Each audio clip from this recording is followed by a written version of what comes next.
নমস্কার, ব্রেকিং বাংলায় আপনাদের স্বাগত। আমি জয়ন্ত মজুমদার। আজকের আমার যে থাম্বনেল, যে মোদি অমিত শাহ কেন বাংলায় এসে ঝাপটা খেয়ে যাচ্ছেন, অন্য রাজ্যে কিন্তু সেটা হচ্ছে না। বিজেপি দাবি করে যে 20টা-21টা রাজ্যে তারা ক্ষমতায় আছে, তো সেখানে গিয়ে কিন্তু ভোট জিততে অসুবিধা হয় না। সেখানে যা কিছু বলছেন মানুষ খাচ্ছে এবং সেগুলোতে তারা জিতেও আসছেন, কিন্তু বাংলায় হচ্ছে না। 21-এ হয়নি, 26-এও সম্ভবত হবে না। তো কেন ঝাপটা খাচ্ছেন সেটার জন্যই আজকের আমার এই এপিসোড। কারণ হচ্ছে অন্যান্য জায়গায় যেসব বলে পার পাওয়া যায়, বাংলায় সেগুলো বলে পার পাওয়া যায় না। তো তারই হচ্ছে কিছু নিদর্শন আপনাদের কাছে রাখবো।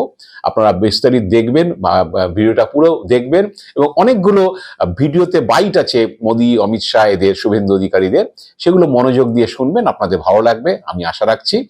তো এপিসোড শুরু করার আগে আপনাদের কাছে অনুরোধ যে আপনারা আমার ভিডিও দেখছেন, আপনাদের ভালো লাগছে, আপনারা প্রচুর কমেন্টস করছেন, লাইক করছেন।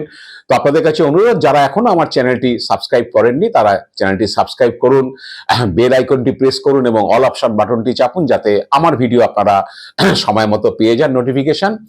আর দর্শকদের জানাই যে যাদের ভালো লাগবে ভিডিও, তারা হচ্ছে বেশি বেশি করে শেয়ার করুন বন্ধু বান্ধবদের কাছে।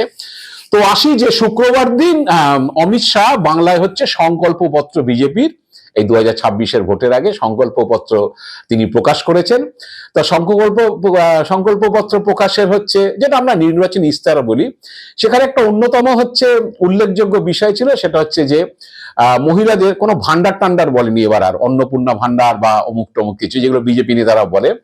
মহিলাদের নাকি তিনি আত্মনির্ভরতার জন্য হচ্ছে যে কি বলে, বা আর্থিক নির্ভরতার জন্য হচ্ছে তিনি 3,000 টাকা করে দেবেন। তো আমি প্রথম হচ্ছে আপনাদের অমিত শাহ সেই বক্তব্যটা শোনাই, শুনুন অমিত শাহ কি বলেছেন। महिलाओं के लिए आर्थिक आत्मनिर्भरता सुनिश्चित करने के लिए 3,000 रुपयों की घोषणा की है।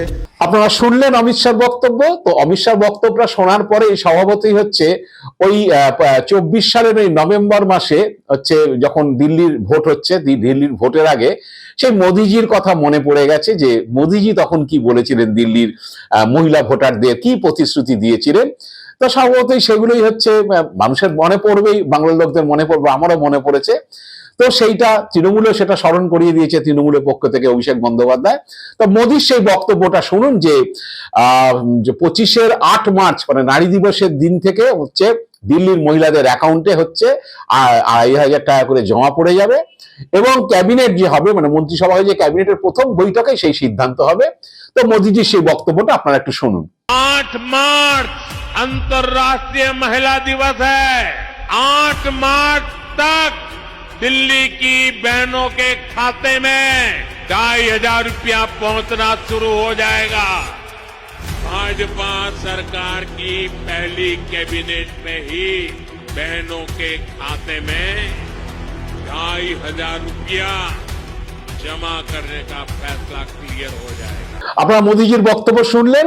এবার দেখুন হচ্ছে দিল্লির এক মহিলা, তিনি বলছেন যে ওরা তো 2,500 টাকা দেবে বলেছিল, যে গ্যাস চুলা এসব বিনা পয়সায় দেবে বলেছিল।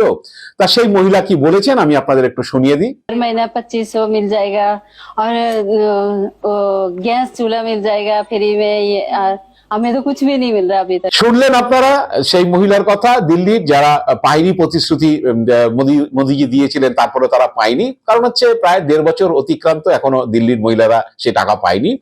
তো এবার যেটা হয়েছে যে ওই লক্ষ্মীর ভান্ডারের 500 টাকা নিয়ে নাকি হচ্ছে আমাদের বাংলার মহিলারা, তারা হিন্দু যারা আর কি, তারা হিন্দুরা বিক্রি হয়ে যাচ্ছে লক্ষ্মীর ভান্ডারের 500 টাকা নিয়ে।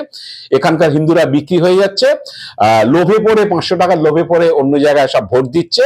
এখানে অনেক জালি হিন্দু থাকে, পশ্চিমবাংলার নিজেদের 500 টাকায় বিক্রি করে দেয়, মানে পশ্চিমবাংলার মহিলা হিন্দুদের সম্পর্কে শুভেন্দু অধিকারী বক্তব্য শুনুন। শুভেন্দু অধিকারী কি বলেছিলেন। এখানকার হিন্দু বিক্রি হয় না, এখানকার হিন্দুরা 500 টাকার লোভে ভোট দিচ্ছে অন্য জায়গায়। এখানকার অনেক জালি হিন্দু থাকে, পশ্চিমবাংলায় নিজেদের 500 টাকায় বিক্রি করে। শুনলেন শুভেন্দু অধিকারীর বক্তব্য। তো এবার আসি যে লক্ষ্মীর ভান্ডার নিয়ে বিজেপির অনেক গাত্রদাহ ছিল। বিজেপি এটাকে ভিক্ষে বলতো, মুক্তমুখ বলতো, মোদিজি রেউড়ি বলতো। তো এসব বিলি করে খয়রাতি, দান খয়রাতি এসব করে হচ্ছে ভোট কিনছে। এখন মোদিজিরা সেই পথে নেমে পড়েছে। মধ্যপ্রদেশ থেকে শুরু হয়ে এখন মহারাষ্ট্র হয়ে বিহার, উড়িষ্যা। তার মধ্যে বিতর্ক আছে অনেক, বিহারে ভোটের টাকা দেওয়া নিয়ে। তো সেই লক্ষ্মীর ভান্ডার বন্ধ করে দেওয়ার হচ্ছে হুমকি টুমকি দিয়েছে, লক্ষ্মীর ভান্ডার বন্ধ হয়ে যাবে, লক্ষ্মীর ভান্ডার হবে না। লক্ষ্মীর ভান্ডার যারা নিতে যায়, যেসব মহিলারা তাদের স্বামীদের কাছে অনুরোধ করছে। বিজেপি এক নেতা, রাজ্য নেতা কালীপদ সেনগুপ্ত কয়েক মাস আগে মেদিনীপুরে দাঁড়িয়ে বলেছিলেন, তো যারা নেয় মেয়েদের সে তাদের ঘরে বন্দি করে রাখতে ভোটের দিন, ভোটটা কিন্তু পদ্ম ফুলেই দিতে হবে, জোড়া ফুলে দেওয়া যাবে না। তো সেই নেতারা হচ্ছে, সেই নেতা নেত্রীরা কি বলেছিলেন আমি আপনাদের একটু শুনিয়ে দিই, শুনুন সেগুলো। কোন লক্ষ্মীর ভান্ডার পাওয়া মায়েরা আছেন, আমি সেই সমস্ত পরিবারের স্বামীদেরকে বলছি, ওই মায়েদেরকে ঘরে বন্দি রেখে দেবেন, ভোটটা দিতে হবে পদ্ম ফুলে জোড়া ফুলে নয়। এই লক্ষ্মীর ভান্ডার আর বেশি দিন চলবে না। লক্ষ্মী ভান্ডার বন্ধ, ভাতা বন্ধ। আপনারা শুনলেন তো, এই হলো ব্যাপার। আসলে এখানে যেটা হচ্ছে যে এইখানে এই অমিত শাহ যাই বলুন না কেন, মোদিজির কথা ধরে হচ্ছে অমিত শাহকে কাউন্টার করে দেওয়া হবে। মোদিজি বললে কোনো হচ্ছে প্রতিশ্রুতির কথা বললে, নির্বাচন মিটিং এ বলে যাচ্ছেন, এখনো হচ্ছে শনিবারও বলেছেন যে হচ্ছে মহিলাদের 3,000 টাকা দেওয়া হবে। তো ওগুলো স্মরণ করিয়ে দেওয়া হয় যে দিল্লিতে তো 2,500 টাকা দেবে বলেছিলেন, 1.5 বছর অতিক্রান্ত এখনো দেননি। অন্যান্য রাজ্যে সমস্ত সমীক্ষা টমীক্ষা করে কেটে দিচ্ছেন। বিহারে তো নানান কেলেঙ্কারি হয়েছে, টাকা দেওয়ার পরে এককালীন 10,000 টাকা দেওয়ার পরে অনেকের কাছে চিঠি পাঠিয়েছে যে ইএমআই করে শোধ করে দাও। হ্যাঁ, এইসব হচ্ছে। সব জায়গাতে সব ক্লাসের মহিলাকে দেওয়া হচ্ছে না, অনেককে বাদ দিয়ে দেওয়া হচ্ছে সমীক্ষার নামে, অমুকের নামে। তারা নাকি আর্থিক ইয়ের উপরে এইসব বলে টলে তাদের আর্থিক অবস্থা ভালো। তো এরকম ভাবে কাদা খাচড়া চলছে 4-5টা রাজ্যে। তো এই অমিত শাহর এই প্রতিশ্রুতির পরে অভিষেক বন্দ্যোপাধ্যায় সেটাকে হচ্ছে কাউন্টার করেছেন। তিনি বলেছেন যে দেশে 20-21টা রাজ্যে অভিষেক যেটা বক্তব্য, যে অমিত শাহ বলেছেন, শুনলাম অনেক 15খানা নির্বাচনী সংকল্প দিয়েছেন তারা পূরণ করবেন। তো দেশে মহিলাদের 3,000 টাকা করে বাংলায় দেবেন, ভোটে জিতে আসলে বেকারদের 3,000 টাকা করে দেবেন, এসব বলেছেন। তো দেশে তো 20-21টা রাজ্যে ক্ষমতায়, কেন নিঃশর্তে মহিলাদের ভাতা দিতে পারেন না? দিল্লির ভোটের আগে সেখানে 2,500 টাকা দেবেন বলে এখনো দেননি। মহারাষ্ট্রে সমীক্ষা করার নামে 90,000 মহিলাকে সুবিধা থেকে বাদ দিয়ে দিয়েছেন। বাংলায় সরকার মহিলাদের টাকা দেয়, কিন্তু সেখানে কোনো শর্ত ছাড়াই টাকা দেয়। তো বিজেপি একটা রাজ্যে করে দেখাক যে দিল্লিতে তো যে শুদ্ধ বিশুদ্ধ বায়ু দিতে পারছে না। বারবার অভিষেক এটাই বলেছে যে যেগুলো বলেছে অমিত শাহ সেগুলো দিল্লিতে একবার যে রাজ্যে ক্ষমতায় আছে বিজেপি, সেই সব রাজ্যে একটু করে দেখাক, তাহলেই আমরা বুঝতে পারবো যে বিজেপি এগুলো করতে চায়। তারপর হঠাৎ বাংলায় আসার কেন? আমি তো বলছি যে অনেক রাজ্যে তো ক্ষমতায় আছে, সেখানেই চালু করে দিক না 3,000 টাকা করে লক্ষ্মীর ভান্ডার বা অন্নপূর্ণা ভান্ডার, যেই ভান্ডারই হোক, বা নামে তো কিছু যায় আসে না। সেখানে বেকারদের 3,000 টাকা করে দেওয়া হোক, যারা এখনো চাকরি পায়নি। তো এগুলো তো কেউ বারণ করেনি, এগুলো করে দিক। যেমন একই অভিষেকেও বলেছে যে কেন্দ্র সরাসরি বাংলায় মহিলাদের টাকার সুবিধা দিন, কেউ বারণ করবে না।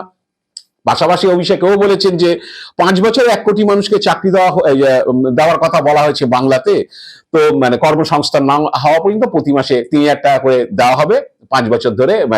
যে এটা 5 বছরে 1 কোটি চাকরি, আর যতক্ষণ চাকরি না পাচ্ছে ততক্ষণ হচ্ছে 3,000 টাকা করে প্রতি মাসে দেওয়া হবে বেকার যুবকদের।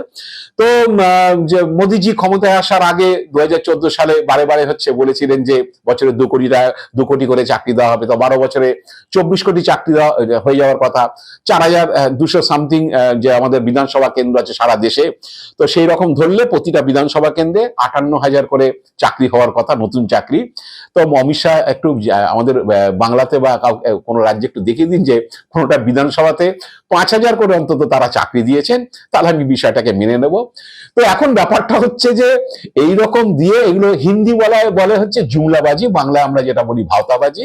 তো এসব দিয়েটে উত্তরপ্রদেশ, বিহার, উড়িষ্যা এগুলোতে হচ্ছে ভোটে জেতা যায়, কিন্তু বাংলা মাটিটা একটু কঠিন বোধহয়, সেই জন্য বোধহয় এইসব জুমলাবাজি দিলে সঙ্গে সঙ্গে সেটা হচ্ছে প্রতিবাদ, এবং তাদের বক্তব্যগুলোই ফিরিয়ে দেওয়া হয় যে বাবা এই তো বলেছিলে, এবার হচ্ছে তুমি তো করোনি, তো এখন কেন এগুলো সব মনে পড়ছে?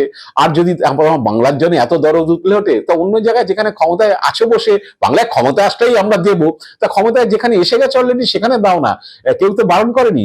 তো এইসব জুমলাবাজি করে চলছে। আসলে এই কারণেই হচ্ছে 21 সালে যেমন একেবারে ডেলি প্যাসেঞ্জারি করেছিলেন নরেন্দ্র মোদী, অমিত শাহ, তো করে টোরেও কিছু হয়নি, সুবিধা হয়নি, 77 আটকে গিয়েছিলেন আপকি বার 200 পার বলার পরে।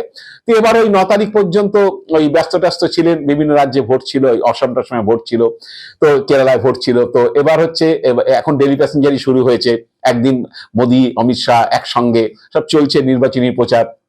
শুক্রবার শনিবার চলেছে লাগাতার। এবার মোদী আবার ডেলিগেশন জারি করবেন। অমিত শাহ তো বলেই দিয়েছেন যে 15 দিন ধরে এখানে থাকবেন ভোটের সময়। তা মমতা বন্দ্যোপাধ্যায় পাল্টা বলেছেন যে 15 দিন কেন, 365 দিন থাকুন, তাতে কিছু হবে না, আপনি যত প্রচার করবেন বিজেপি তত ভোট কমতে থাকবে। আর হচ্ছে মিথ্যা প্রচার করলে সভাপতি মানুষ প্রশ্ন করবে, কারণ হচ্ছে এগুলো এসেই যাবে, এগুলো তো আর অন্য কোনো বিষয় নয়। তো এখন দেখা যাক যে এখন টাকা পয়সা ছড়িয়ে যে লোক টোক নিয়ে এসে গাড়ি টাড়ি করে বিরিয়ানি প্যাকেট, জল, টাকা এসব দিয়ে হচ্ছে লোক টোক এনে মিটিং এ ভিড় করা যায়। কিন্তু মুশকিল হচ্ছে যে প্রতিশ্রুতি দিলে সেই প্রতিশ্রুতিগুলো কিন্তু মানুষ প্রশ্ন করবে যে এই প্রতিশ্রুতিগুলো আপনারা অন্য রাজ্যে দিচ্ছেন না কেন, বা অন্য রাজ্যে করে দেখাচ্ছেন না কেন, করে দেখান, তারপরে হচ্ছে আমরা বুঝবো। কারণ মমতা বন্দ্যোপাধ্যায় গতবার ভোটের আগে এপ্রিল মাসে যখন প্রচার করেছিলেন 2021 সালে, তখন তিনি বলেছিলেন যে আমি ক্ষমতা আসলে 500 টাকা করে লক্ষ্মীর ভান্ডার মানে মহিলাদের টাকা দেব, এবং যে সময়টা বলেছিলেন যে সেপ্টেম্বর মাস থেকে, অগাস্ট সেপ্টেম্বর থেকে চালু হবে, 4 মাসের মধ্যে সেটা চালু করেছিলেন। পরে সেটা 1000 হয়েছে লোকসভা ভোটের আগে, যে তারপরে 24 সালে তারপরে এবার 1500 টাকা করা হয়েছে। তিনি যেটা বলেছিলেন সেটা তিনি করেছিলেন। বা স্বাস্থ্যসাথী যেটা 5 লক্ষ টাকার প্রকল্প, স্বাস্থ্য বীমা প্রকল্প, সেটাও তিনি বলেছিলেন ভোটের আগে, সেটা করেছেন। তো করেছেন বলে এখন তিনি দাবি করেন ভোটে যে আমি যেটা বলি সেটা করে দেখে। কিন্তু মুশকিল হচ্ছে এই নরেন্দ্র মোদী, অমিত শাহরা হচ্ছে যেটা বলেন সেটা করেন না। তারপরে বিভিন্ন রাজ্যে গিয়ে জুমলাবাজি বা ভাওতাবাজি যেটা করেন। তো অন্য রাজ্যে ঝাপটাটা খান না, কিন্তু বাংলায় কিন্তু বাংলা মানুষ তো একটু হিসেব বুঝে নিতে ভালোবাসে, বাংলায় ওই জন্য হচ্ছে ঝাপটাটা খেয়ে যাচ্ছেন। তো এখন কিছু করার নেই, কারণ এইসব লক্ষ্মীর ভান্ডারে পাল্টা 3000 টাকার হচ্ছে অন্নপূর্ণা ভান্ডার বা অন্য মহিলাদের টাকা দেওয়ার কথা বললো। অনেকেই আছেন যারা হচ্ছে, কিছু লোক ভোলেন মিথ্যা প্রতিশ্রুতিতে, বলবো না, এখনো অনেক মানুষ আছে মিথ্যা প্রতিশ্রুতিতে ভুলে যান। কিন্তু অনেক মানুষ যারা টাকা পাচ্ছেন তারা হয়তো ভাবছেন যে খাঁচার পাখি হচ্ছে এখন আমার রয়েছে, মানে একটা টাকা তিনি পাচ্ছেন। খাঁচার পাখি ছেড়ে কি কেউ বনের পাখি ধরতে যায়? আমি জানি না বাংলার মহিলারা সেই বনের পাখি ধরতে যাবেন কিনা। আজ এ পর্যন্তই। আপনারা ভালো থাকবেন, সুস্থ থাকবেন। নমস্কার।